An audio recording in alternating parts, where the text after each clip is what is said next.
Good day everyone. So this recording naman po is about the discussion ng chapter 27 which is machinery. So actually halos same lang naman siya doon sa land and building. Ang kaibahan lang, ang pag-uusapan na natin dito is the machinery as well as yung mga equipments po natin. So ang technical knowledge that we should gain in this chapter is to identify kung ano yung mga cost na charge natin sa machinery, tapos ano yung mga treatment for capital expenditure at saka revenue expenditure. When we say capital expenditure kasi, ito yung mga nagiging asset muna sila tapos dinidepreciate natin siya over time.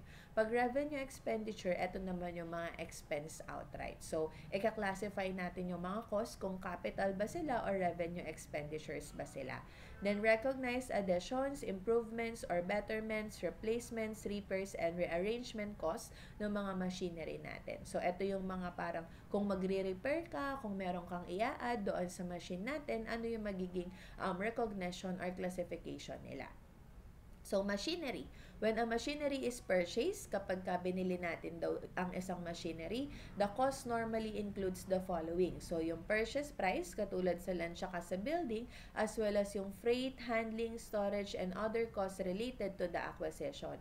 So, yung kapag magpapaship tayo or magpapadeliver tayo, so lahat ng fees na magagastos natin para ipa-deliver siya, initial delivery cost, from the place na pinagbilhan natin, papunta doon sa place of business natin, is charged to the cost of the machinery.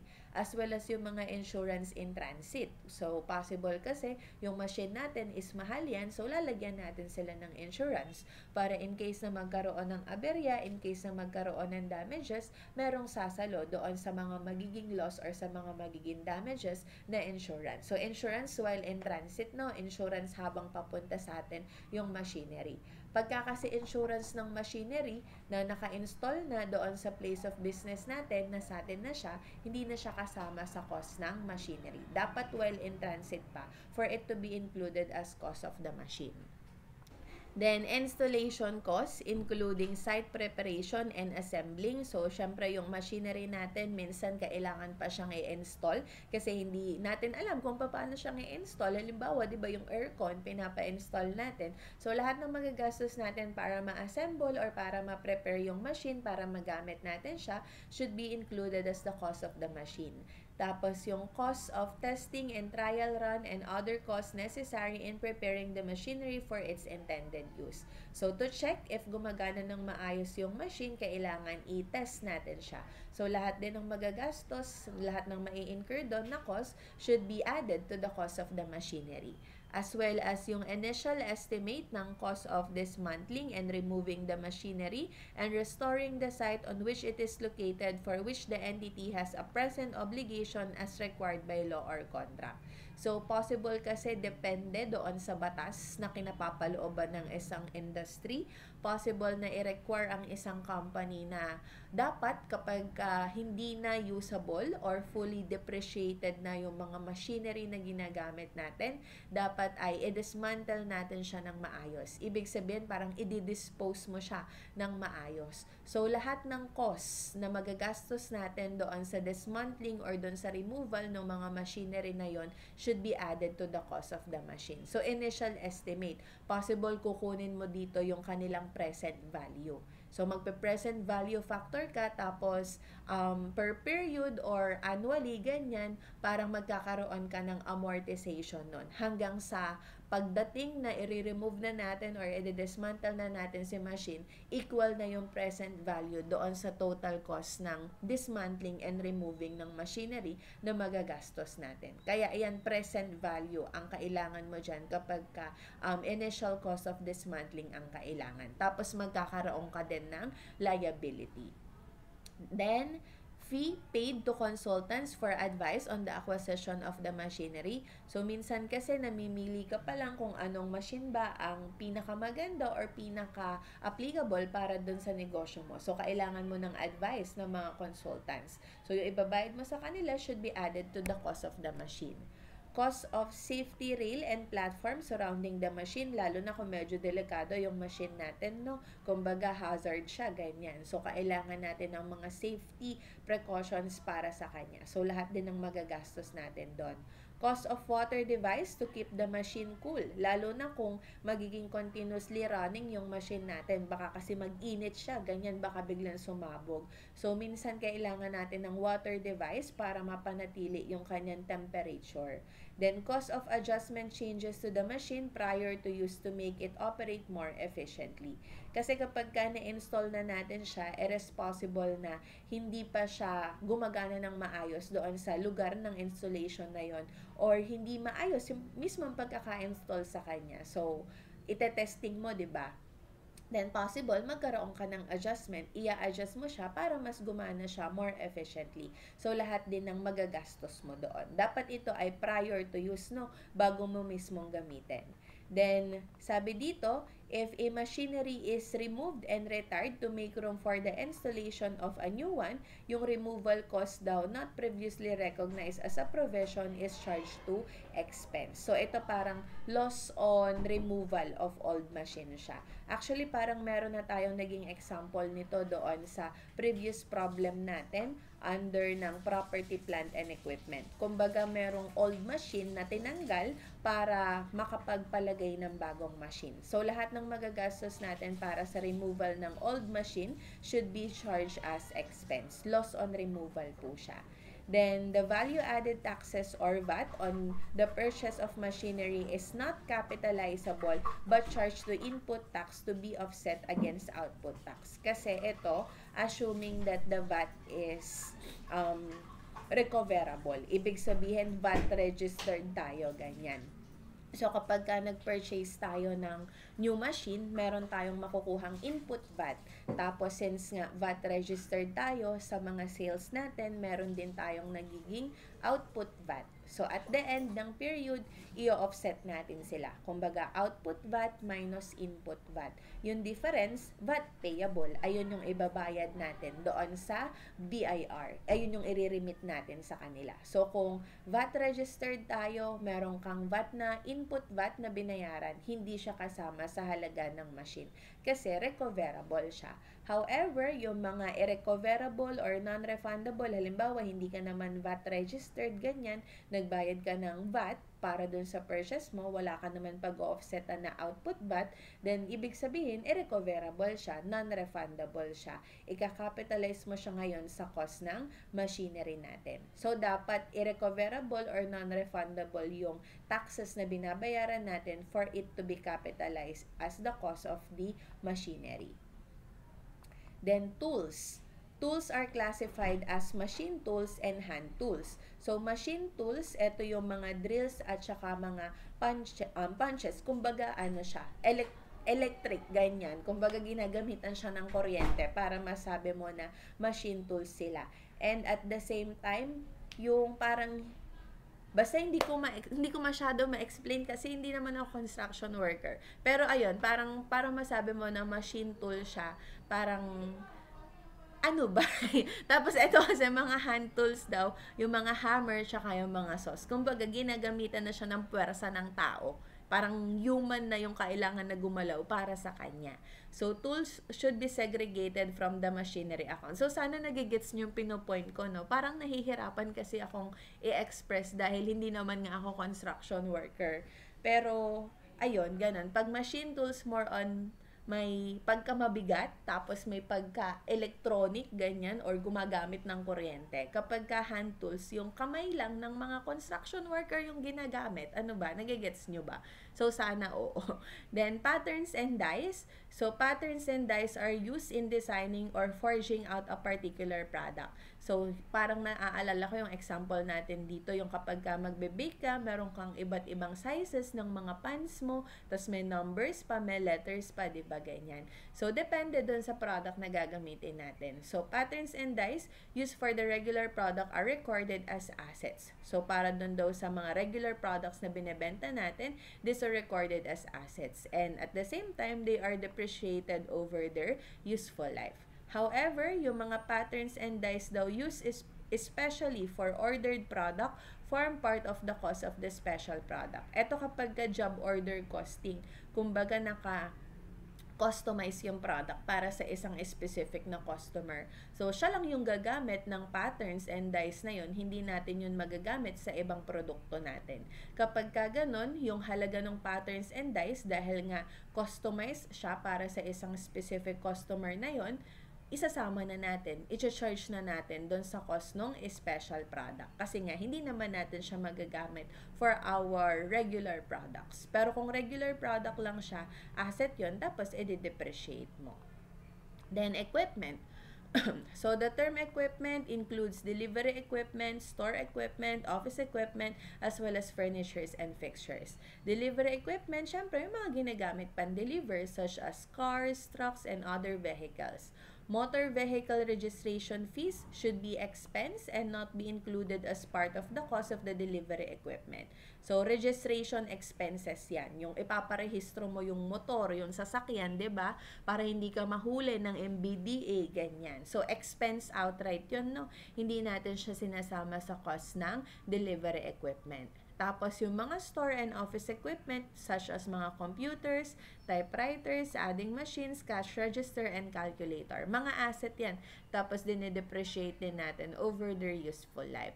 So, assets identified with the selling function, kung ginagamit daw natin siya sa pagbebenta, are classified as store equipment. Kung administrative function naman daw siya, office equipment. So, dapat alam nyo na yan, no? Since first year, tinuturo na yan. Na kapag yung equipment is related siya para sa marketing, para sa selling, then store equipment siya. Kung related naman siya for administrative purposes, sa opisina, computer ng mga accountant, ganyan, office equipment naman siya. Then, returnable containers. Ito yung mga Coke na binabalik, if alam nyo yon, yung may antisipo or deposito. Tapos, paunahan kayong magkakapatid kung sino yung magbabalik sa tindahan kasi sa kanya na mapupunta yung deposito, di ba? Hindi ko alam kung nakaka-relate kayo kasi kami nung bata, ganyan. So, returnable containers include bottles, boxes, tanks, drums, and barrels which are returned to the seller by the buyer when the contents are consumed or used. So, ayun nga, katulad nun sa mga soft drinks. Kapag naubos mo na si soft drink, ibabalik mo na yung bote sa kanila. Ngayon kasi mga disposable na Dati kasi hindi naman masyadong uso pa yung mga disposable. Nung kabataan ko, mga 1-year-old pa lang ako nun, charot. So, containers in big units or of great bulk, as in the case of tanks, drums, and barrels, are classified as property, plant, and equipment. So, kung malakihan naman daw etong mga containers natin, PPE pa rin sila. On the other hand, containers that are small and individually involve small amount, as in the case ng mga bottles and boxes, are classified naman daw as other non-current assets. So, parang depende sa laki at depende sa halaga nila. Kung malaki at mahal, PPE. Pero kung maliliit lang and small lang din yung amount na involved sa kanila, other non-current asset. So, needless to say, containers that are not returnable are charged to outright expense. Anong inumin yun? Yung parang hindi siya returnable, yung container, pero parang medyo bote siya. Vitamilk ba yun? Vitamilk, Vitasoy. Di ba nabibili yun sa 7-Eleven, sa mini-stop, ganyan? Hindi mo naman ibabalik sa 7-Eleven or sa mini-stop yung bote, di ba? So, outright expense yun. Pati na rin yung mga Coke na disposable, yung mga Coke sakto or Coke mismo, ganyan. Di ba hindi mo naman na rin ibabalik yung bote. So, not returnable yun. Outright expense yun sa part ng seller natin. So, capital expenditures and revenue expenditure. So, an expenditure that benefits only the current period is a revenue expenditure and therefore reported as an expense. So, kung ngayon mo lang siya magagamit at hindi mo naman siya magagamit sa mga future periods natin, outright expense na siya. Pero kung magagamit mo siya ngayong period, tapos magagamit mo din siya sa mga susunod na period, capital expenditure yon. Then kapag ka ganun, ika-capitalize mo siya as part ng cost ng asset natin. Tapos i-depreciate mo unti-unti over its useful life. So parang ano lang siya, Revenue expenditure kapag ka expense outright. Kapag ka hindi mo na siya mapapakinabangan sa mga susunod na panahon. Capital expenditure kapag magagamit mo siya ngayon, magagamit mo pa siya sa mga susunod na taon. Kumbaga, yung mga PPE natin, they are classified under capital expenditure. So, asset siya, then i-depreciate mo over its useful life. Then, recognition of subsequent costs. Kumbaga, meron ka ng ginastos doon sa PPE, tapos sa mga susunod na panahon, may gagastusin ka na naman. Kumbaga, magkakaroon ka ng additional expenses. So, ano ba ang magiging classification niya? Should it be capitalized or should it be expense outright? So, the subsequent cost is subject to the same recognition criteria for the initial cost of property, plant, and equipment. So, same criteria lang daw. Accordingly, dapat i-charge natin siya as cost for property, plant, and equipment. First, when it is probable that future economic benefits associated with the subsequent cost will flow to the entity. Kumbaga, mapapakinabangan mo siya not just for the current period, but for the future and following periods. And at the same time, the subsequent cost can be measured reliably. So, sabi nga, if the subsequent cost will increase the future service potential of the asset, the cost should be capitalized. So, kailan mo ba masasabi na mai-increase yung future service potential? Kapag mapapaganda yung performance ng asset. Halimbawa, dati from 5,000 units lang na napoproduce per day, magiging 10,000 siya. So, dodoble yung performance niya. Ibig sabihin, magkakaroon siya ng increase sa kanyang service potential. Dapat i-capitalize mo siya doon. O kaya kapag ka mapapahaba niya yung useful life ng asset natin, dati hanggang 5 years mo lang magagamit dahil nga nagkaroon ka ng subsequent cost, magiging 8 years na. 'Di ba? So, tatagal yung kanyang usage. Kapag ganun, dapat i-capitalize mo siya. However, if the subsequent cost merely maintains the existing level of standard performance, the cost should be expensed when incurred. Kumbaga, ito yung mga regular maintenance. Yung para lang hindi siya masira. Para lang ma-maintain niya kung ano yung performance niya. So, kung dati 5,000 units ang nagagawa, kahit gumastos ka ng subsequent cost, 5,000 units pa din ang magagawa niya. Hindi siya magkakaroon ng improvement sa performance, hindi niya madadagdagan yung useful life ng PPE. Pagka gano'n naman po, expense outright naman siya. Then, ayun yun, no? Kapag capitalize, ano siya? Capital expenditure. Pag expense outright, revenue expenditure. Then, future economic benefit. So, in general, a subsequent cost on an item of PPE will benefit future periods or increase the future service potential. Una, when the expenditure extends the life of the PPE. Ayun yung sinasabi ko, yung kapag ka from 5 years na useful life, magiging 8 years. Pangalawa, it increases the capacity of the PPE. Say, for example nga, doon sa outputs na magagawa, so possible tumaas yung quality ng output natin. And pangatlo, improves the efficiency and safety of the property, plant, and equipment. So parang possible bumaba yung ating mga operating costs, ganyan. So, kapag ka meron nito, kahit isa lang dyan, extends the life, increases the capacity, improves the efficiency and safety, meron kang future economic benefit nun.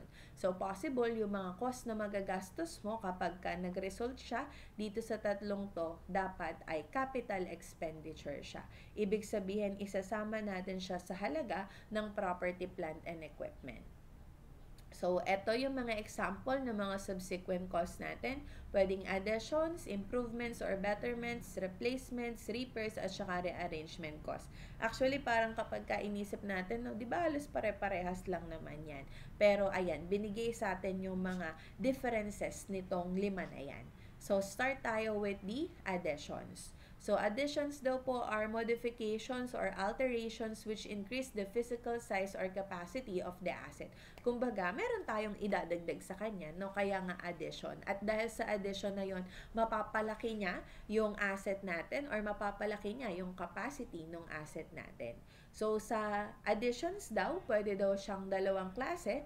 Pwedeng an entirely new unit or po pwede ring expansion, enlargement, or extension of an old asset. So, halimbawa daw sa building. So, the construction of a new building is an addition of the first type, but the addition of a wing to a building or the construction of a of a third story on a two-story building is an addition of the second type. So, halimbawa daw, may building ka na. So, isang building pa lang yon. Tapos, sa katabi nun, nagpatayo ka ng panibagong building. So, kung sa katabi nun, nagpatayo ka ng panibagong building, dito yon sa letter A, entirely new unit. May dalawang building ka na. Pero kung dati daw, meron kang isang building, tapos yung building mo ay 2 floors lang siya, tapos pinagawa mong hanggang 3rd floor. So, nagdagdag ka ng isa pang floor. Dito yon sa letter B. Expansion, enlargement, or extension of old asset. Kasi from 2-story, pinadagdagan mo lang siya ng another story. O kaya, yung building mo, tuwid lang siya, nagpalagay ka ng left wing, nagpalagay ka ng right wing, ganyan. So, nagpa-expand ka lang din. Dito siya kay letter B. So, doon daw sa una, the cost of an addition which is a new unit is depreciated over the useful life. Kasi new unit na yun separate building na siya. However daw, the cost of an expansion, dito kay letter B, should be depreciated over the useful life of the expansion or remaining useful life of the asset of which it is part, whichever is shorter. So, i-check mo pa, alin yung mas maiksing useful life? Yung useful life ba nung addition or yung useful life nung asset kung saan tayo nag-add? Kung ano yung mas maiksi sa kanila, ayun yung gagamitin natin for depreciation. Kasi kapag expansion, di ba, dumagdag ka lang sa isang original na asset. Dumagdag ka lang sa isang original na building. So, kung ano yung mas maiksing useful life sa kanila, ayun yung gagamitin natin for depreciation purposes. Pero kung entirely new unit siya, ibig sabihin separate talaga siya, then ibig sabihin meron siyang sarili niyang useful life. Kasi hindi naman siya basta-basta naka-attach lang or naka-add lang doon sa old asset natin. Ayan, so ganun kapag ka-addition. Possible, dalawa siya.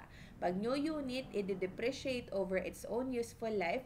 Kapag ka-expansion, enlargement, or extension, check mo kung ano yung mas maikseng useful life, kung yung old asset ba or yung expansion. So, yung mas maikse, ayun yung pipiliin natin for depreciation purposes. Ayan.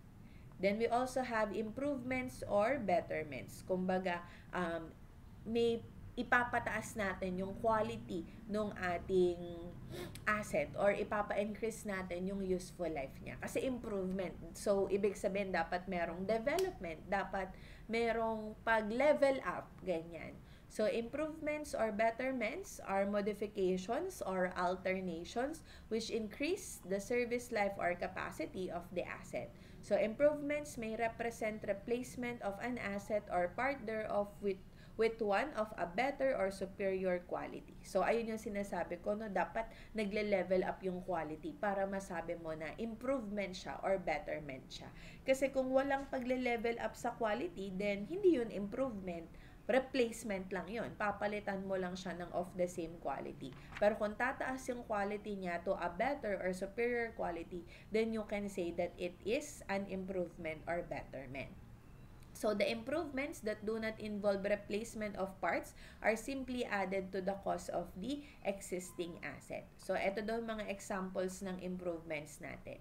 So, yung tile roof, sinubstitute for wooden shingles. So, naging tile na siya. Dati wood lang. So, naging tile na. Di ba may improvement? Tapos, a shatterproof glass is substitute for ordinary glass. So, dati ordinary glass, pwedeng mabasag agad-agad. So, pinalitan mo, ginawa mo shatterproof. So, hindi na siya agad-agad nababasag. So, di ba merong pag-level up ng quality niya? Improvement yon. An old motor in a machine is replaced by a new and more powerful one. So, mas malakas daw yung machine na nireplace natin or yung motor na nireplace natin. So, may improvement pa din sa quality.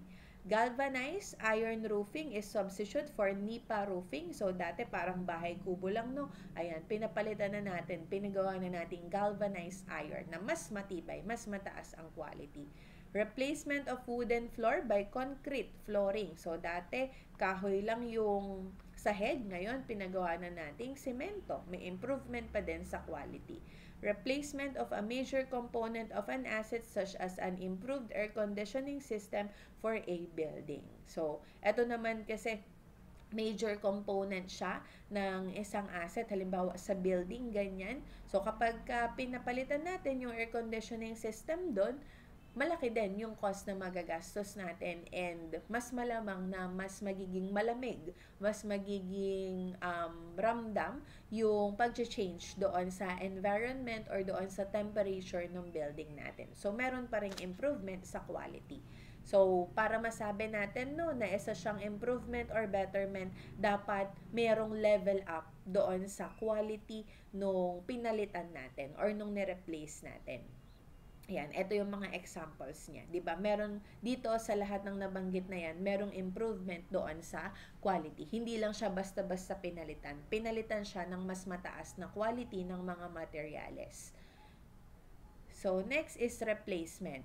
Replacements also involve substitution, but the new asset is not better than the old asset when acquired. So, ayun yung pagkakaiba niya. Kapag improvement, dapat mas better siya. Dapat mas superior yung quality niya. Pag replacement, kung ano yung nagagawa ng luma, ayun lang din yung magagawa ng pinalit mo ngayon. Ganyan. So, the basic difference between an improvement and replacement is that an improvement is a substitution of a better or superior quality. Improvement yon. Kapag ka replacement, equal or lesser quality. So, possible, mas mababa pa na quality. Replacement lang yon. So, replacements may be classified into three. First is the replacement of the old asset by a new one. For example daw, an old truck is replaced by a new one. The replacement is surely capitalizable as a new asset. So, dati meron kang lumang truck, pinalitan mo ng bago. So, yung pagpa-purchase mo ng bagong truck, new asset na yon. Tapos, replacement of major parts or extraordinary repairs. Etong extraordinary repairs na yan or major parts, capitalizable. Yan, no? Yan. Kumbaga, capital expenditure sila. Kapag ka major part, lagay ko dito. Ito ay capitalizable.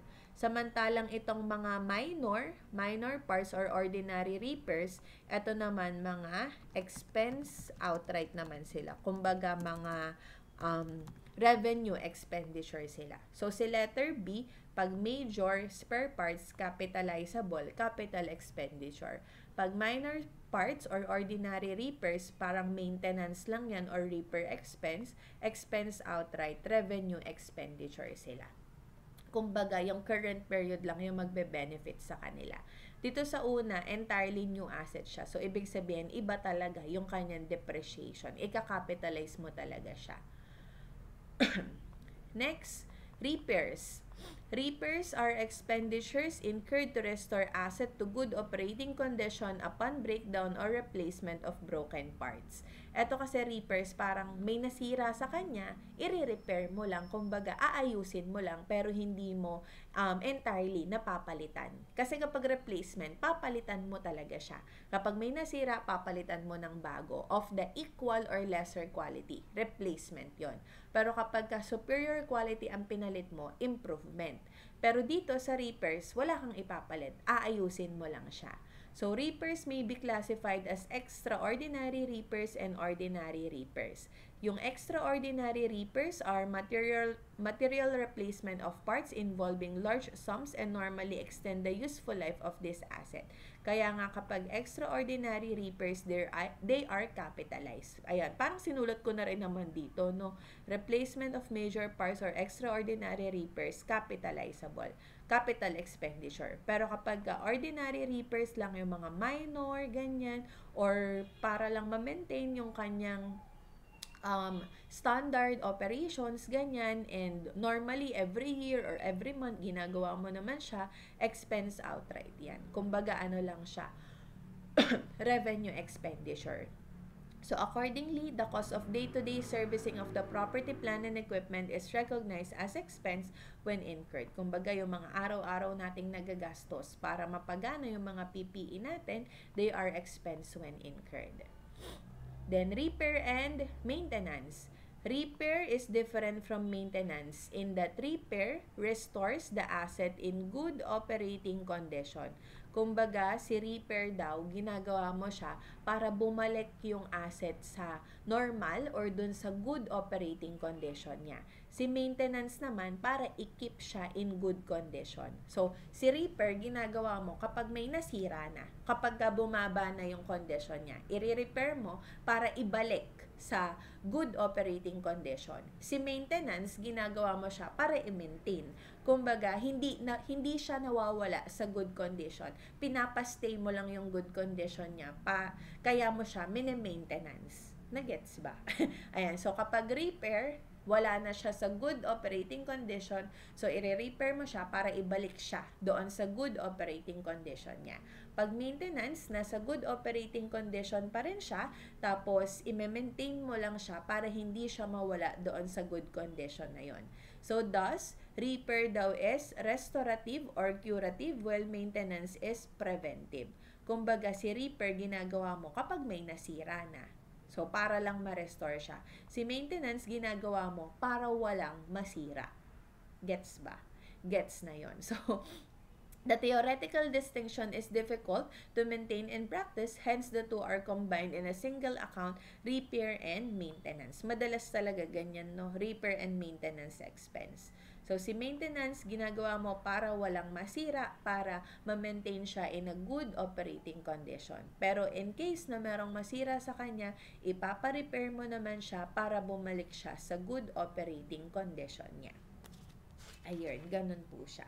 Then, rearrangement cost.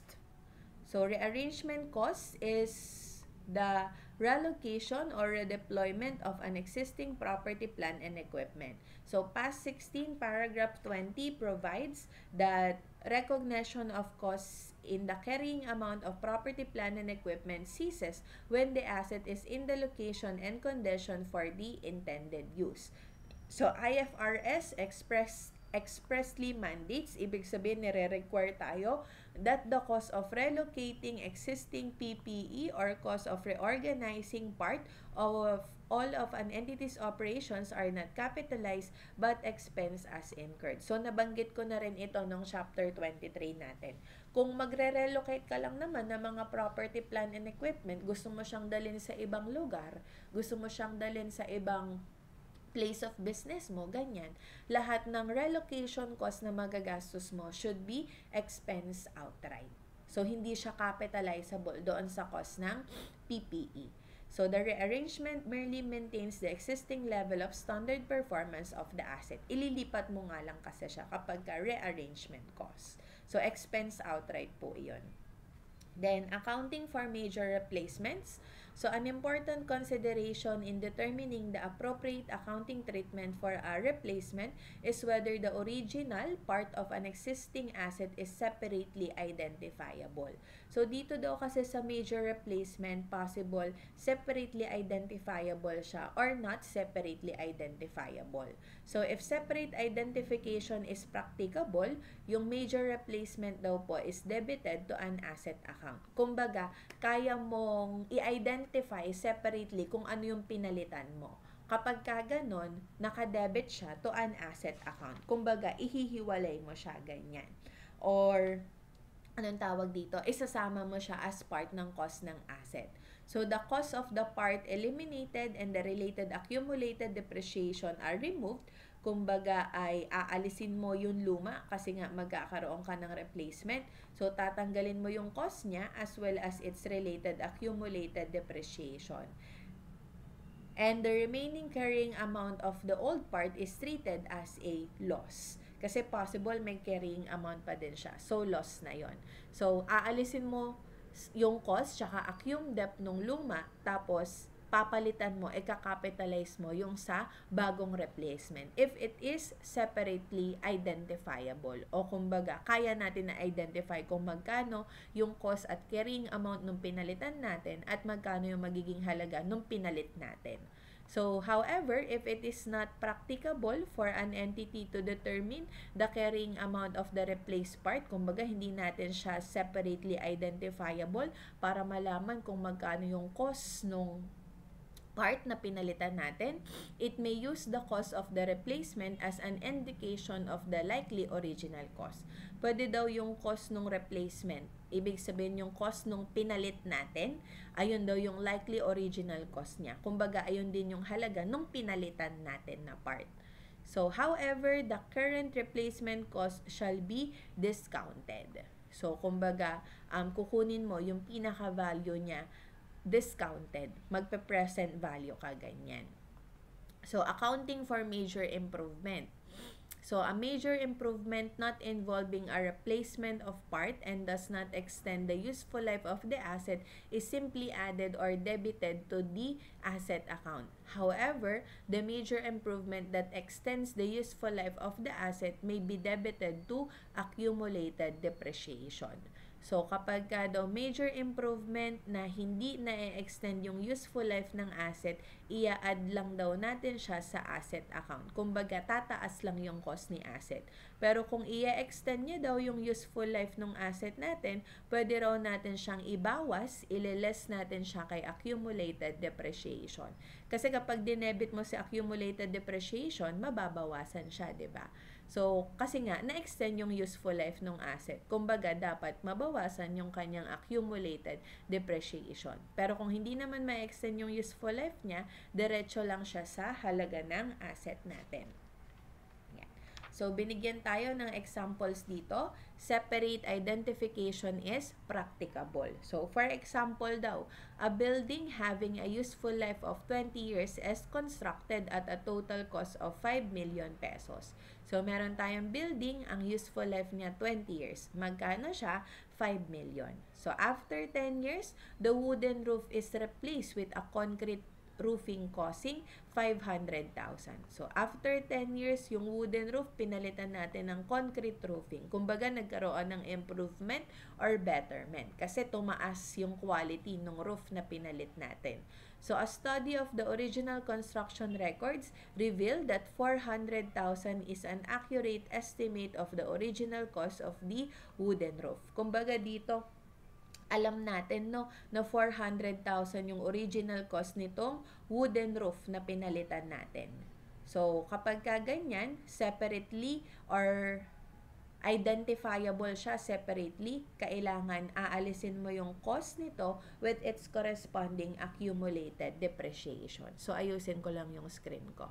Ayan. So, since separate identification nung halaga nung roof natin is practicable, so dapat alisin muna natin siya. So, aalisin natin yung cost niya with its corresponding accumulated depreciation. So, sabi dito, yung original cost niya daw is merong accurate estimate na 400,000. So, ayan yung ibabawas natin, no? So, ibabawas natin siya sa halaga ng building. 400,000. Tapos, sabi po, 10 years na ang nagdaan. Di ba 20 years yung useful life ng building natin? So, kumbaga, sa 400,000 na yan, 20 years yung kanyang useful life. So, divide natin siya by 20. Ibig sabihin, meron tayong 20,000 na annual depreciation for the wooden roof. But since 10 years na ang nagdaan, multiply lang natin yan by 10. Ibig sabihin, ang kanyang accumulated depreciation is 200,000. So, lagay ko dito, no? Cost of wooden roof is 400,000. So, divide lang natin siya. Divide by its useful life. Ang useful life niya ay 20 years. So, ibig sabihin, meron tayong annual depreciation. Ang annual depreciation natin, 400,000 divided by 20 years. Ang annual depreciation natin ay 20,000. So, since 10 years na ang nagdaan bago natin siya palitan, multiply lang natin siya by 10 years. So, multiply natin siya by 10 years. Para makuha natin no, kung magkano yung kanyang accumulated depreciation. So, accumulated depreciation niya would be 200,000. So, ayang accumulated depreciation na yan, ayan yung kailangan nating tanggalin. So, tanggalin natin siya, debit natin. So, debit tayo ng accumulated depreciation. So, para maalis natin, no, yung wooden roof. Kasi nga, separately identifiable naman siya. Tapos, yung difference nila, loss na yon. So, 400,000 yung kanyang cost, 400,000 yung cost ni wooden roof, tapos 200,000 yung accumulated depreciation. Ibig sabihin, meron tayong loss on retirement. Loss on retirement of building na 200,000. So, baka magtaka, no, ma'am, bakit po sa building siya niles? Di ba wooden roof siya? Kasi po yung wooden roof, part siya ng cost ng building. No? Part siya ng cost ng building. Separately identifiable nga lang siya. Kaya dapat sa building din natin siya ibabawas. Ganun po siya. Kaya ganyan yung kanyang journal entry. And take note na nagpalit tayo ng concrete roofing na merong halaga na 500,000. So, itong concrete roofing na merong halaga na 500,000, dapat ay i-capitalize natin siya. Kasi improvement yan. Nagkaroon tayo ng superior quality. So, madadagdag siya sa cost ng building natin, 500,000. So, say for example, cash ang binayad natin, credit lang ng cash for also 500,000. Ayun, ganun lang siya. Tapos, magkakaroon na ulit tayo ng depreciation. So, ang depreciation natin, kunin muna natin yung ating carrying amount. So, ang building natin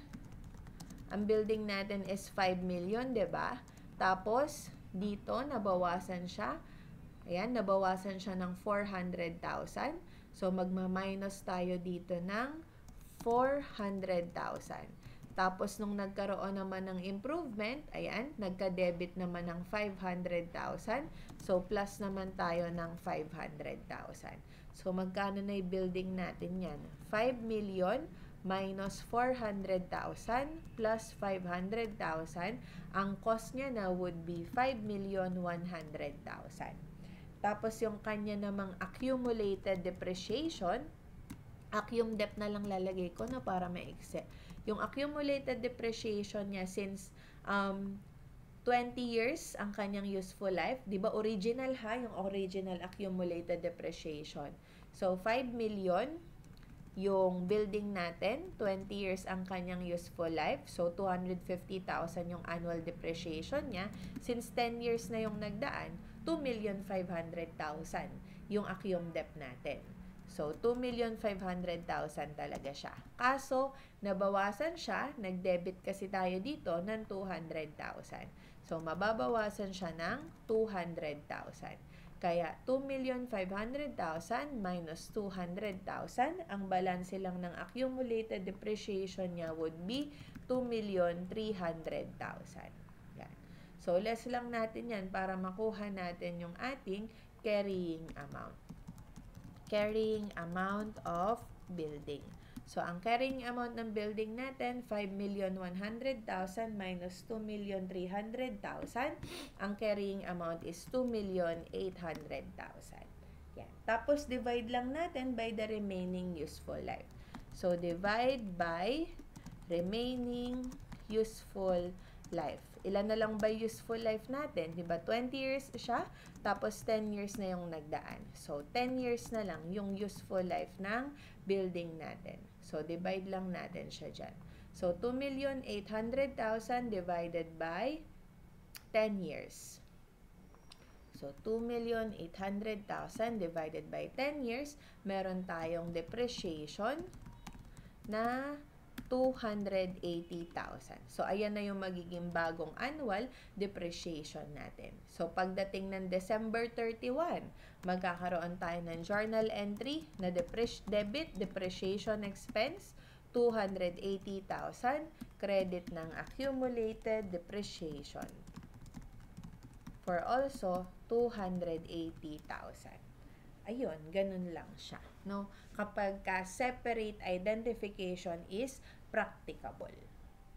So, doon tayo sa susunod na example.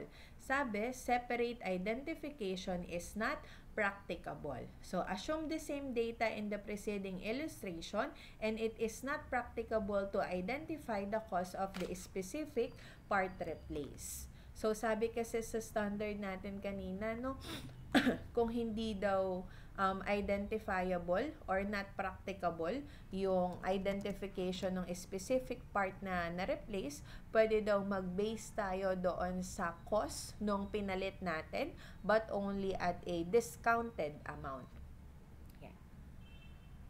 So, katulad nga nung nabanggit natin kanina, no, nandito siya. Ayan, sabi. If it is not practicable for an entity to identify the carrying amount of the replaced part, it may use the cost of the replacement. However, daw, the current replacement cost shall be discounted. So, sabi ko nga, magpe-present value tayo, no?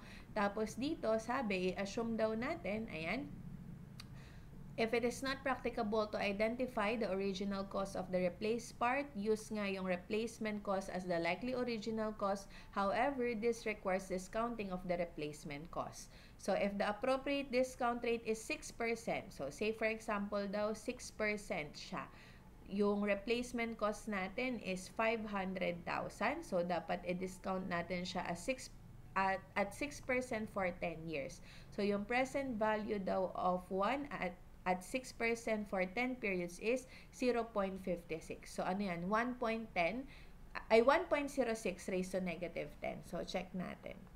1.06 raised to negative 10. Ay, mali.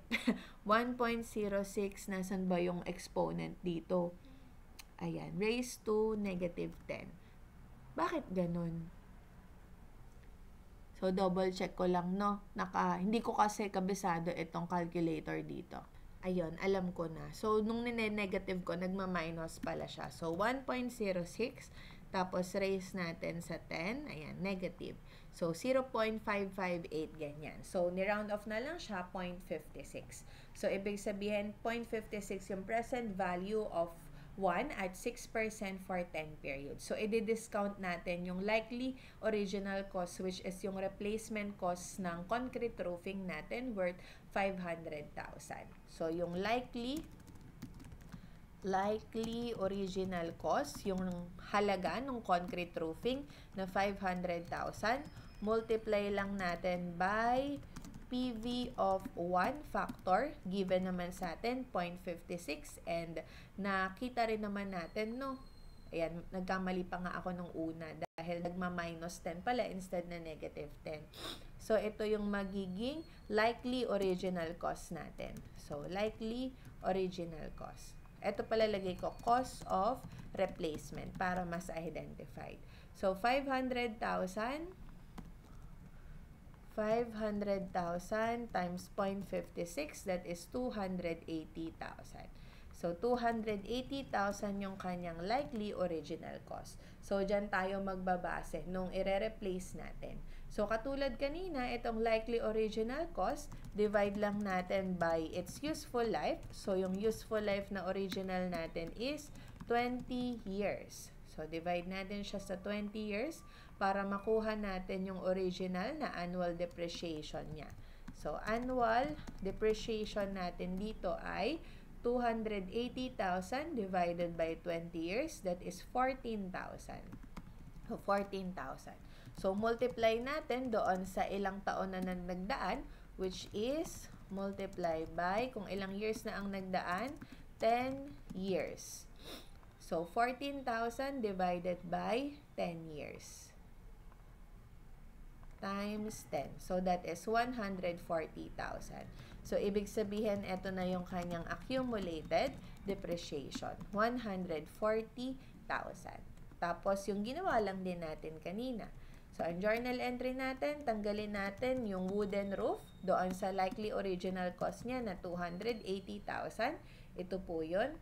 Tapos, tanggalin din natin yung accumulated depreciation niya. Accumulated depreciation na 140,000. So, yung difference nila, 280,000 minus 140,000. 140,000 yung loss on retirement natin. So, loss on retirement of building. 140,000. Ayun, ganun po siya. Then, syempre, katulad din kanina, idadagdag din natin yung halaga nung concrete roofing natin. So, debit building, 500,000. Credit cash for also 500,000. Tapos, compute ulit natin kung magkano yung magiging subsequent depreciation natin. Katulad lang din kanina, no? Magko-compute lang din tayo. So, yung building natin, meron siyang original cost na 5 million. Binawasan natin siya ng 280,000 kasi nag-debit tayo ng 280,000. Ay, nag-credit pala. Ito yon, credit ng 280,000. So, minus, tapos plus 500,000. Si accumulated depreciation naman, accum dep na lang. So, si accumulated depreciation, katulad kanina, may balance siyang 2,500,000 kasi nga, 5 million divided by 20 years times 10 years. So, 2,500,000 yon. Tapos, minus natin yung dinebit natin na accumulated depreciation, ito po, 140,000.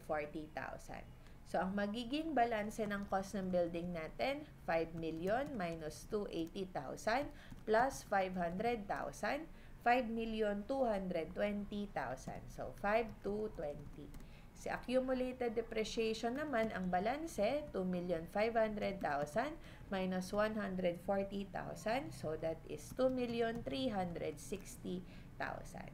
So, kunin natin yung difference nila. So, ito yung magiging carrying amount ng ating building. So, that is 2,860,000. So, 2,860. Tapos, divide lang din natin. Divide by remaining useful life. Ang remaining useful life, 10 years pa din naman. Kasi same data lang naman tayo, no? So, 10 years pa din naman siya. So, 2,860,000, 2,860 divided by 10 years. Ibig sabihin, we will have an annual depreciation. After nung replacement, we will have an annual depreciation of 286,000. I mean, after nung improvement. Kasi improvement nga pala ito. So, ang journal entry, debit ka ng depreciation expense, 286,000. Tapos, credit tayo ng accumulated depreciation for also 286,000. Ayun, ganun lang siya. So, doon na nagtatapos yung lecture part ng ating discussion. So, mamimili lang ulit or namili lang ulit ako ng mga problems na sasagutan natin, yung mga walang choices for this particular problem.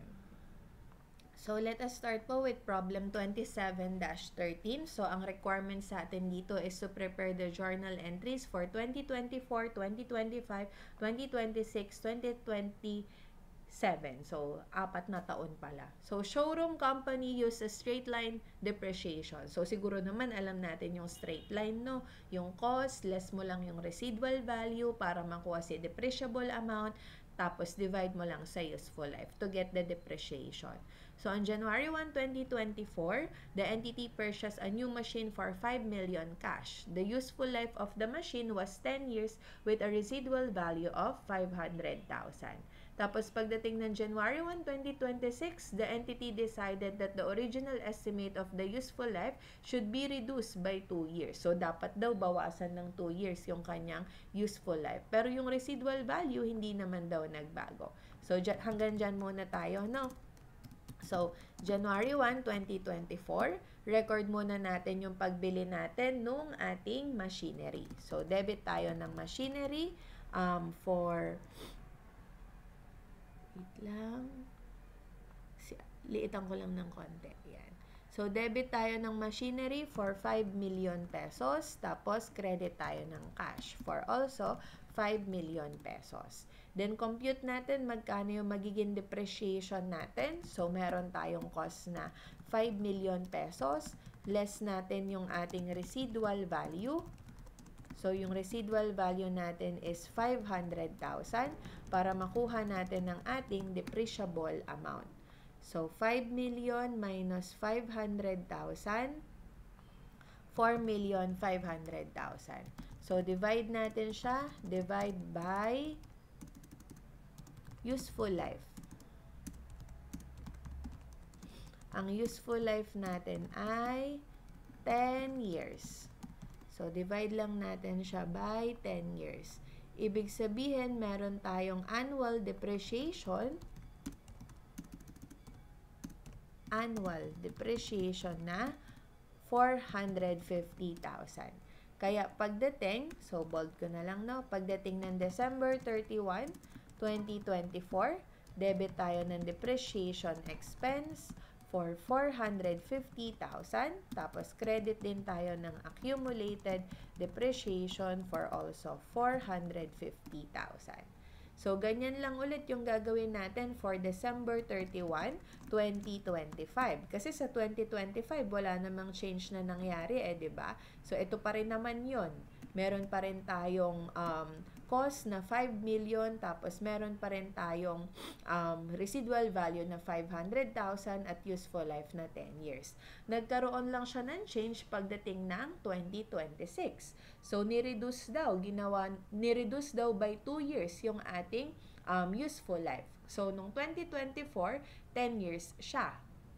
So, 2024, 2025, 2 years na yung nagdaan. So, yung original useful life. Yung original useful life niya ay 10 years.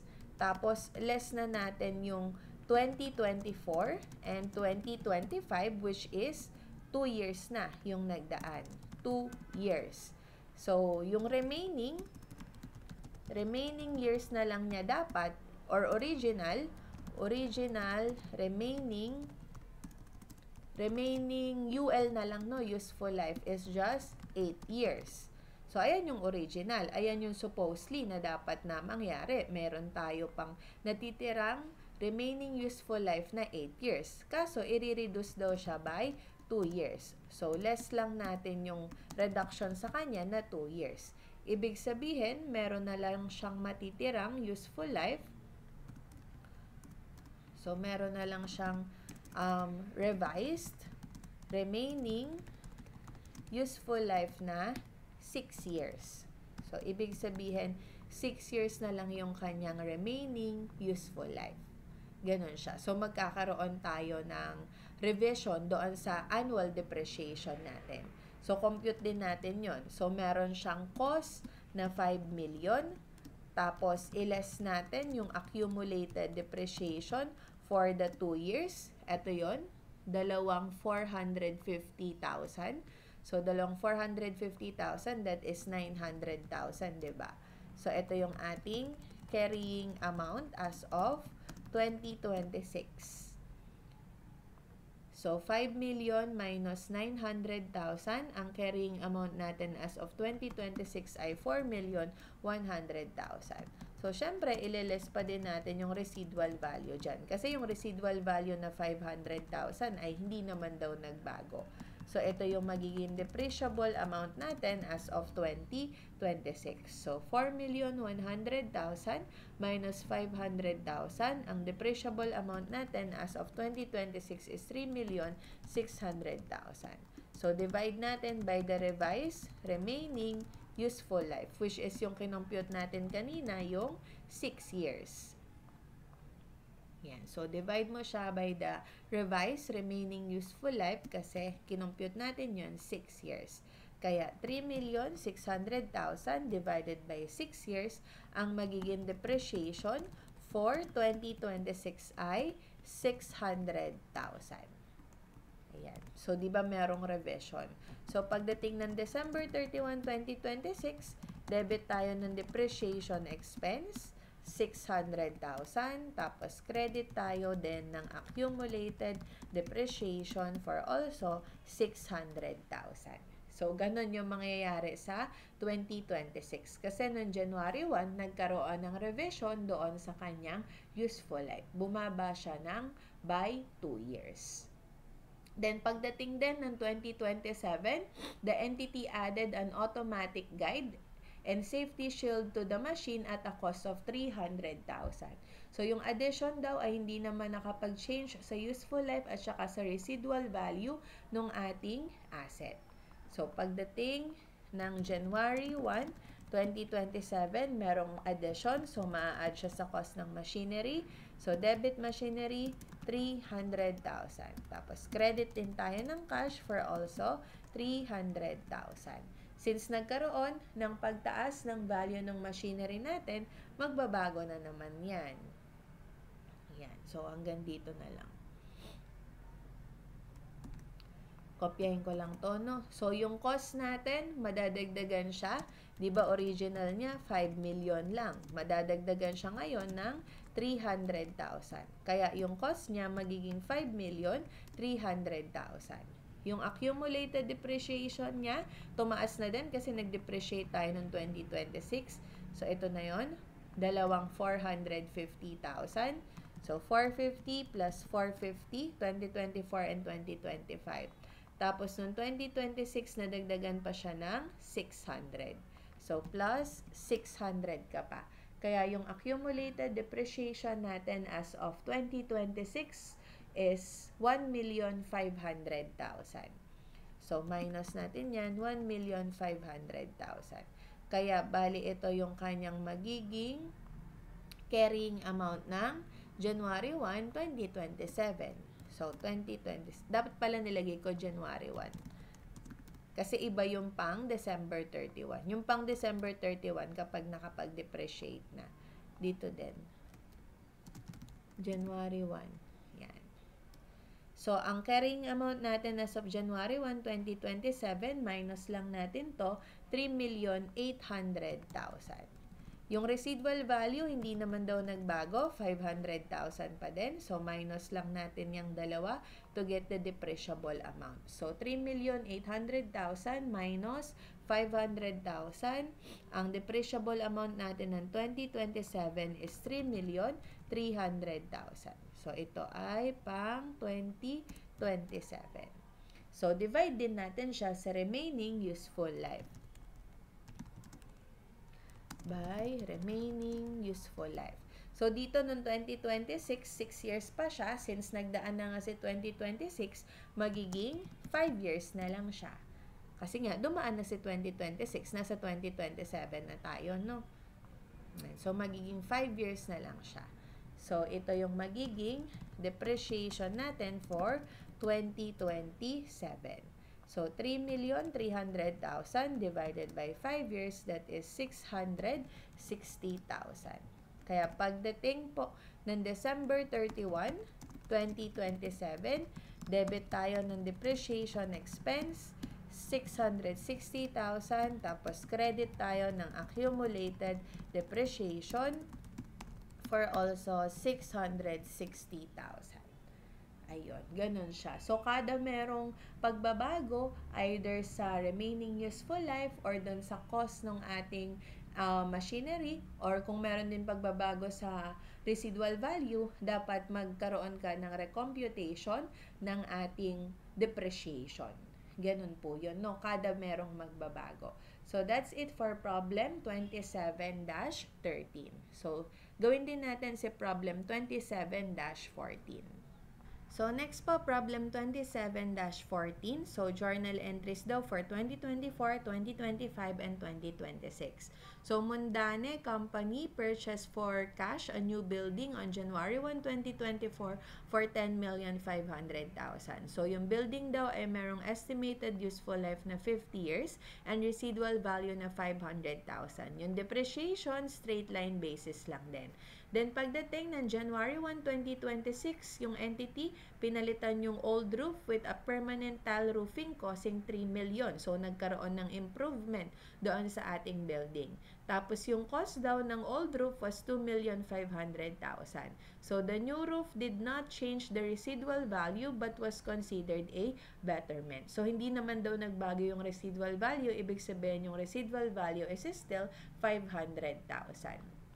Yan. So, journal entry muna tayo para doon sa pag-purchase natin ng new building. So, debit natin building for its cost na 10,500,000, tapos credit cash 10,500,000. Tapos computein natin yung una niyang depreciation, no? So una kasi magbabago 'yan. So meron tayong cost na 10,500,000, less natin yung residual value. Ang residual value niya is 500,000. So ang ating depreciable amount nitong 2024 is 10 million. So, ang useful life natin ay 50 years. Ayan. So, ang useful life natin is 50 years. So, divide lang natin siya by useful life na 50 years. So, 50 na lang lalagay ko, no? So, divide natin yan. So, 10 million divided by 50 years. So, meron tayong annual depreciation na 200,000. So, annual depreciation would be 200,000. So, journal entry natin, December 31, 2024, debit depreciation expense, 200,000, credit ng accumulated depreciation for also 200,000. So, nagkaroon ng replacement 2026 pa, no? Kaya pagdating ng December 31, 2025, same journal entry lang tayo. Debit ng depreciation expense, credit ng accumulated depreciation for also 200,000. So, same journal entry kasi wala pa namang replacement or improvement or betterment ng December 31, 2025. Then, pagdating ng January 1, 2026, doon pa lang nagkaroon ng betterment. So, maa-add yan sa cost ng building natin. So, debit tayo building, 3 million para doon sa cost ng tile roof. Tapos, credit cash for also 3 million. Then, dito, separately identifiable yung cost ng old roofing natin na 2,500,000. So, kailangan tanggalin natin siya, no? So, tanggalin natin si old roofing. So, credit natin si building, 2,500,000. So, kailangan makuha din natin magkano yung magiging accumulated depreciation niyan. So, kunin natin magkano yung accumulated depreciation niya kasi tatanggalin din natin yon. So, ito yung cost of old roof. Cost of old roof, 2,500,000.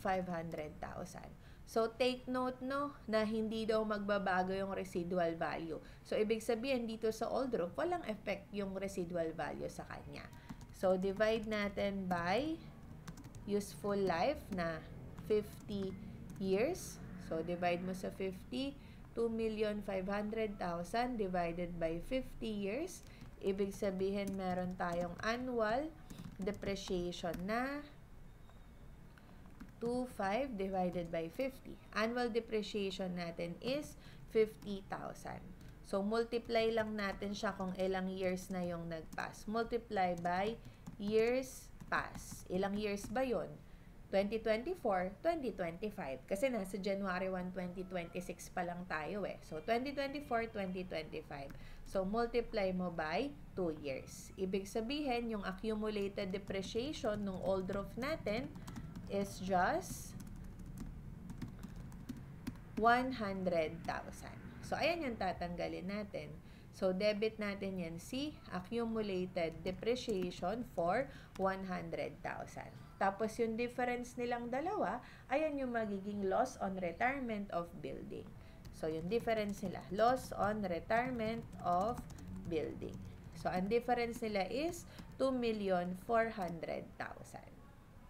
Ayun, ganun siya. Tapos, mag-iiba syempre ang kanyang depreciation pagdating ng December 31, 2026. Kasi magkakaroon ng pagbabago sa cost at saka sa accumulated depreciation ng building. So, yung building natin, meron siyang original cost na 10,500,000. Binawasan natin siya ng 2,500,000 para sa old roofing. Kaso nadagdagan din siya ng 3 million para sa new roof, para sa tile roof. Kaya ang magiging bagong cost niya ay 10,500,000 minus 2,500,000 plus 3 million na bagong bubong. So, 11 million na yung kanyang new cost. 11 million na ang new cost ni building. So, less natin yung accumulated depreciation niya. So, ang accumulated depreciation ng ating building, so, meron tayong dalawang 200,000. So, 400,000 yun, no? Kaso, nag-minus tayo ng 100,000 noong 2026. So, dalawang 200,000. So, 400,000. Kaso, nung niretire natin yung old roof, nag-minus tayo ng 100,000. So, ito yung minus natin. 100,000. Kaya ito ay 300,000 yung ating accumulated depreciation. So, bali ito yung magiging carrying amount ng building natin ng January 1, 2026. So, 11 million minus 300,000. So, that is 10,700,000. So, iles lang din natin yung ating residual value. So, less natin yung ating residual value. Kasi wala naman daw magbabago sa residual value. Ang residual value natin ay 500,000. So, ito yung magiging depreciable amount natin. 10,200,000. Tapos, divide natin siya by remaining useful life. So, ilan na lang yung remaining useful life natin? Dati kasi, 50 years. So, dumaan na si 2024 tsaka 2025. Ibig sabihin, 48 years na lang ang natitira sa atin. Kasi meron ng 2 taon na nagdaan, which is 2024 and 2025. So, ito na yung magiging annual depreciation niya. So, 10,200,000 divided by 48 years. So, 212,500. Ayan. Kaya pagdating ng December 31, 2026, debit tayo ng depreciation expense, 212,500 at credit ng accumulated depreciation for also depreciation for 212,500. Ayun. So, that's it for problem 27-14. Minsan, madali lang naman siya. Kailangan lang talaga nating mag-isip, ganun, kung ano ba yung dapat nating gawin sa kanya or kung ano ba yung mga adjustments na dapat nating i-consider. So, next problem. Problem 27-15. So, for problem 27-15, ang hinihingi sa atin is cost ng machinery, tsaka yung mga journal entries para daw ma-adjust yung machinery account on December 31, 2024. Yan. So, ayusin ko lang ulit yung aking spreadsheet. So, for problem 27-15, hinihingi sa atin yung cost ng machinery at saka yung adjusting entries para sa machinery account on December 31, 2024. So, unahin muna natin yung adjusting entries, no? Kasi parang mas ma-identify natin kung magkano yung cost niya once na alam natin kung ano yung dapat i-adjust. So, yung first, ayan, so ito kasi yung mga details about sa machinery account ni Cityscape Company. Then, an analysis of the following details in the account disclose the following.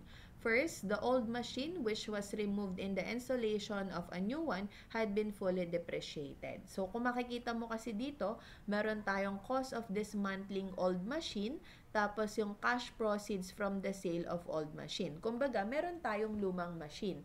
Tapos, pinatanggal natin siya para makapagpagawa or para makapagpa-install ng bago. Etong cost of dismantling old machine na 20,000, ayan yung nagastos natin para mapa-remove siya. Kumbaga, para mapatanggal natin siya. Kaso, nung pinatanggal natin, naibenta pa natin. At ang halaga na naibenta natin sa kanya is 14,000. So, ang adjustment natin dyan, dapat debit tayo ng loss on retirement. Loss on retirement of old machine. Kasi yung mga cost of removal ng old machine, loss yun dapat, diba? So, loss on retirement of old machine, tapos bawas natin siya sa machinery. Yung halaga nito, yung pinaka-net na nagastos natin. So, 20,000 kasi yung cost ng dismantling or cost ng removal ng old machine, minus natin yung 14,000 na proceeds doon sa napagbentahan natin kay old machine. So, ayan yun. Kaya, yung magiging loss on retirement lang natin is just 6,000 pesos. So, na-eliminate na natin tong dalawang tono, si cost of dismantling at saka yung proceeds from sale of old machine. Dapat ganito yung accounting treatment nila or adjusting entry natin sa kanya. So, dapat mabawas kay machinery yung 6,000 tapos mapupunta siya sa loss on retirement of old machine. Next, letter B. The discount received on the payment of materials used in the construction totaled 40,000 and this was reported in the purchase discount account. So, meron daw 40,000 na discount doon sa labor in construction. So, ito kasi yun. Ay, materials pala, sorry. Raw materials used, 600,000. Meron daw dapat discount dyan, 40,000. Eh, di ba sabi natin, kapag merong discount, regardless whether the discount is taken or not, it should be deducted from the cost of the machinery. Kaso nilagay daw siya sa purchase discount. So, sinama siya sa purchase discount. Dapat binawas siya sa cost ng machinery. So, dapat meron kang nakakredit dito. Machinery, 40,000. Kasi yung mga discount, dapat mina-minus yan sa cost ng PPE. So, ano yung magiging kapartner niya? Take note, no? Adjusting entry tayo. Ang magiging kapartner niya kung saan siya nilagay. So, saan ba siya nilagay? Purchase discount. Si purchase discount, merong normal balance na credit yan. So, para mabawasan mo, kasi hindi naman dapat siya sa purchase discount, dapat deduction siya sa machinery, kaya nga nag-credit tayo ng machinery dito, bawasan natin si purchase discount. I-debit natin siya. Purchase discount. Debit natin for 40,000. So, inalis natin siya kay purchase discount kasi hindi naman talaga dapat siya purchase discount. Dapat deduction siya sa machinery, kaya nag-credit tayo sa machinery for 40,000. Letter C. The factory overhead account showed a balance of 2,500,000 for the year ended December 31, 2024. This balance exceeded normal overhead on plant activities by 150,000 and was attributable to machine construction. Kumbaga, ito sa factory overhead. Di ba minsan kasi, or yung sa construction na na-discuss natin ng chapter 23, kapag factory overhead, ina-allocate siya between the finished goods at saka yung constructed asset natin. Dito ang constructed asset natin, machinery. So, nakita na sumobra ng 150,000 yung factory overhead and attributable daw ito sa machine construction. So, ibig sabihin, idadagdag natin siya sa halaga ng machine natin. So, debit tayo ng machinery para madagdag natin siya sa halaga dahil attributable daw siya doon, 150,000. Tapos, credit tayo ng factory overhead applied for also 150,000. Kasi credit pag applied, di ba, yung factory overhead. Then, dog. A gain was recognized on construction for the difference between the cost incurred and the price at which the machine could have been purchased. So, parang savings on construction ito. Ayan siya. Si gain on construction. Savings on construction. Inad siya sa cost ng machinery natin. Di ba dapat hindi? Dapat hindi yan maa-add sa cost ng machinery natin, yung savings on construction. Kasi sabi natin, kapag may savings on construction, magre-reflect naman yon through the depreciation, sa mas mababang depreciation. Kaya dapat itong 100,000 na gain on construction na naka-add sa cost ng machinery, dapat tanggalin natin yan. Kasi dapat hindi tayo nagre-recognize ng savings on construction. So, tanggalin natin yan sa halaga ng machinery natin, 100,000. Tapos, alisin din natin yung gain on construction. Kasi hindi tayo nagre-recognize ng savings on construction. Yung loss, pwede nating i-recognize. Pero yung gain, hindi tayo nagre-recognize nun. Kaya, alisin mo siya kay machinery, tapos alisin mo din siya kay gain. Inalis mo siya kay machinery kasi nakasama siya sa T-account ni machinery. Inalis mo siya kay gain, kaya dinebit mo siya. Kasi si debit, si gain, bumababa siya sa debit. Then, for letter E, machine tools have a useful life of 3 years. So, ito yung machine tools na 90,000. Dapat hindi yan sa machinery. Dapat sa tools yan, no? Dapat may iba siyang classification. So, aalisin ulit natin siya sa machinery kasi nakasama siya sa T-account ni machinery. Buburahin natin siya, si 90,000. tapos ililipat natin siya sa tools. So, dapat sa tools natin siya malagay for 90,000. So, dapat hindi siya kay machinery. Iba kasi yung classification ni machinery at saka ni tools. However, ayan, nagkaroon na siya ng depreciation. So, nagkaroon kasi siya ng depreciation dahil meron daw siyang useful life na 3 years. So, nagkaroon na siya ng kanyang depreciation.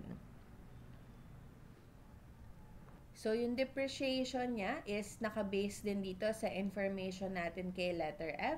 Sabi, machinery has a useful life of 10 years. So, yung machinery daw natin may useful life na 10 years and was used for production beginning September 1, 2024. So, ibig sabihin kung December 31, 2024 to, dapat 4 months lang yung nagdaan. So, dapat for 4 months lang siya, hindi siya for 1 whole year. So, itong depreciation ng tools, pwede din natin i-compute. So, meron tayong debit ng depreciation expense para sa tools natin. Tapos, dapat nakabawas talaga siya doon sa tools natin. However, parang sinama siya sa cost ng ating machinery. Ayan, meron kasi dito depreciation for 2024, 10% daw ng 1,286,000. Yung 1,286,000 dito siya nakuha sa pinaka-T account ng machinery natin. So, wag na natin yan pansinin muna kasi hindi pa naman natin yan kailangan, no? Dahil nasa tools pa lang tayo. So, kunin natin yung depreciation ng para sa tools natin. Ang tools natin ay merong halaga na 90,000 at meron daw siyang useful life na 3 years. Kaso, nagamit lang siya for 4 months kasi September, October, November, December. So, times 4 divided by 12. Kaya, ang depreciation ng tools natin, 90,000 divided by 3 times 4 over 12. So, that is just 10,000. So, dapat ito yung mababawas, no, doon sa tools natin. 10,000. So, i-credit na natin siya diretso sa ating tools. Yan.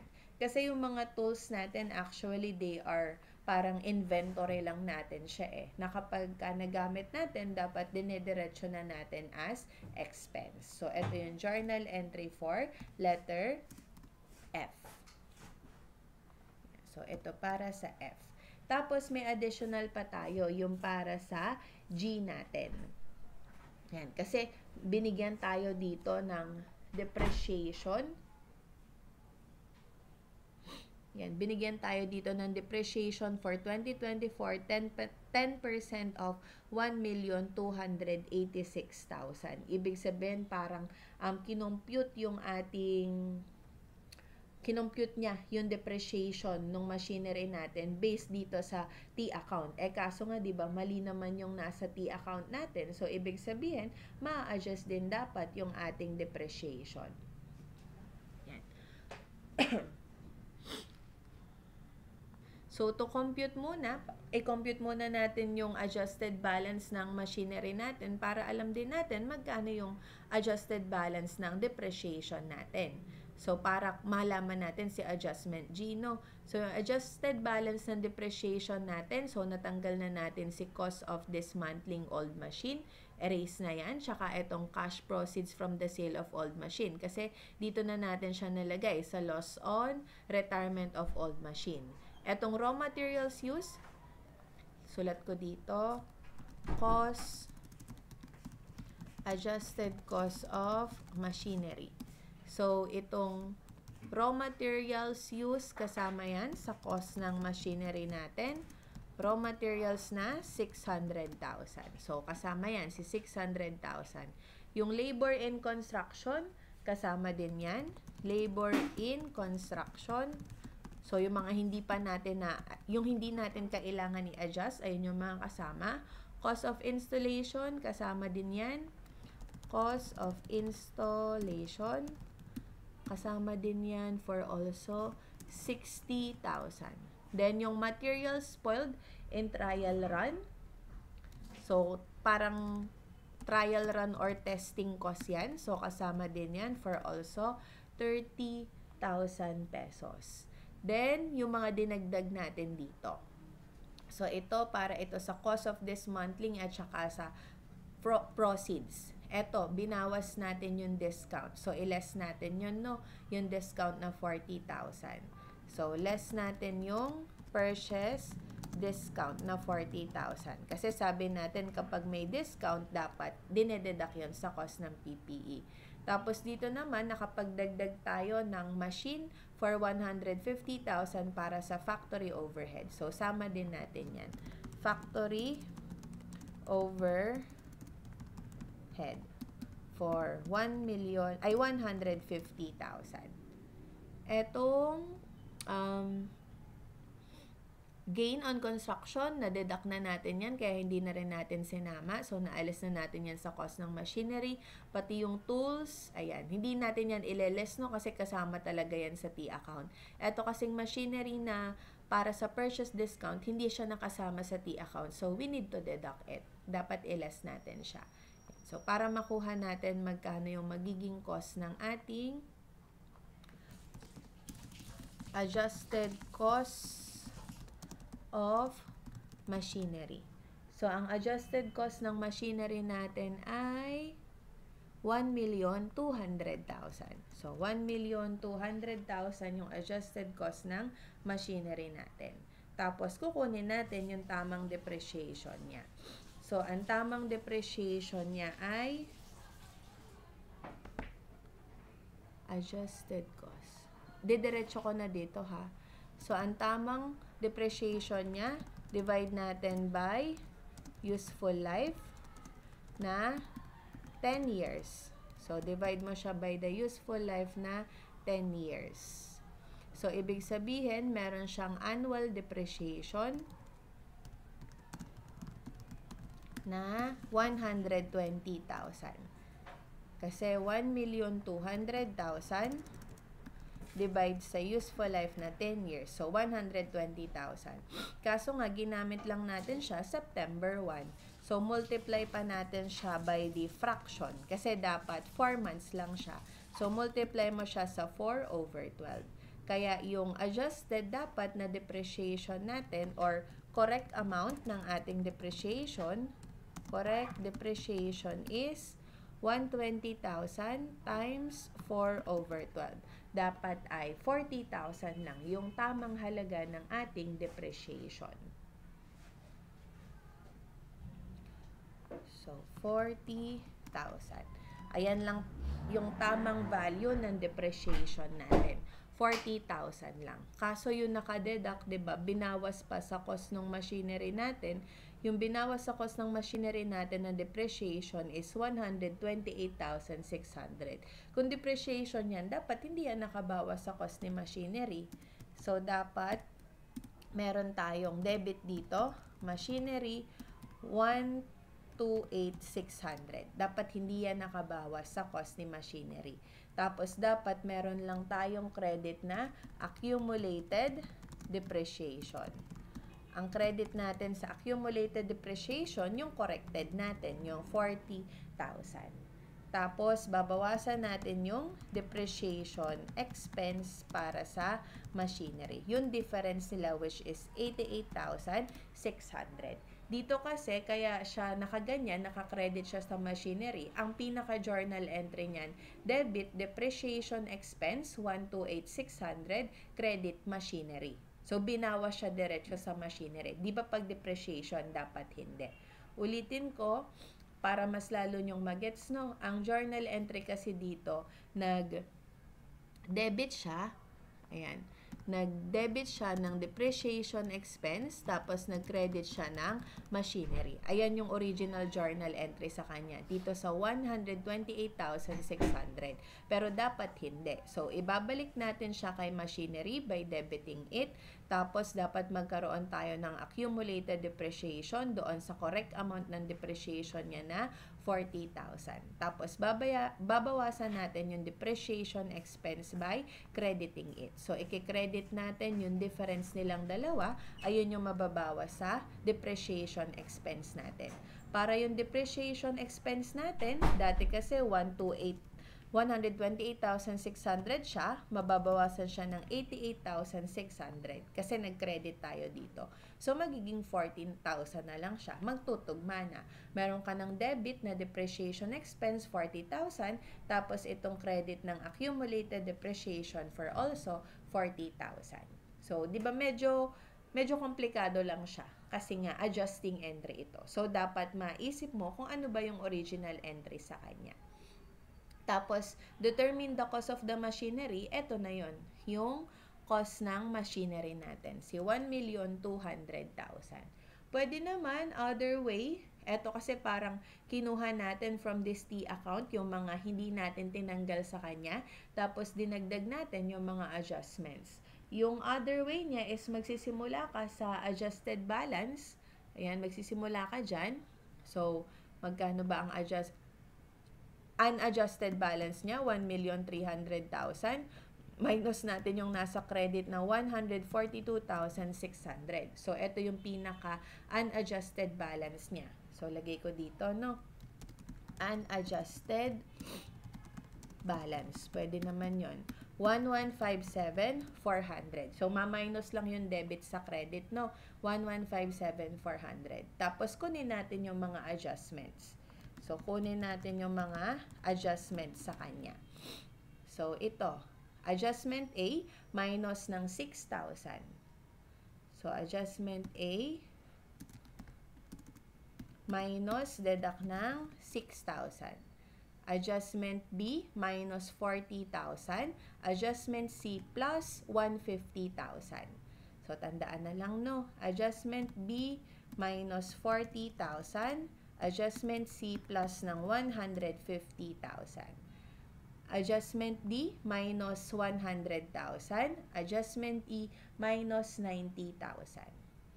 So, D, minus 100,000. E, minus, anong tawag dito? Minus 90,000. Yun. Tapos, E, okay na tayo. F, wala namang machinery dyan, so walang adjustment. G, madadagdagan ng 128,600. So, G plus 128,600.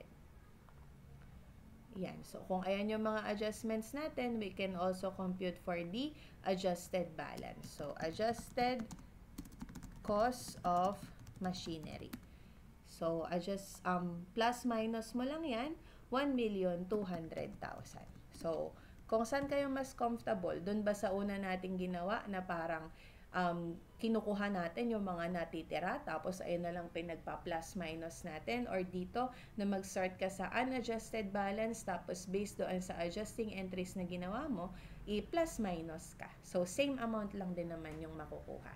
So, hanggang doon na lang muna for for chapter 27. Lahat ng hindi natin nasagutan, I will be providing the answer na lang sa ating Google Classroom. So, thank you and God bless po. And if you have any questions, kindly message me na lang.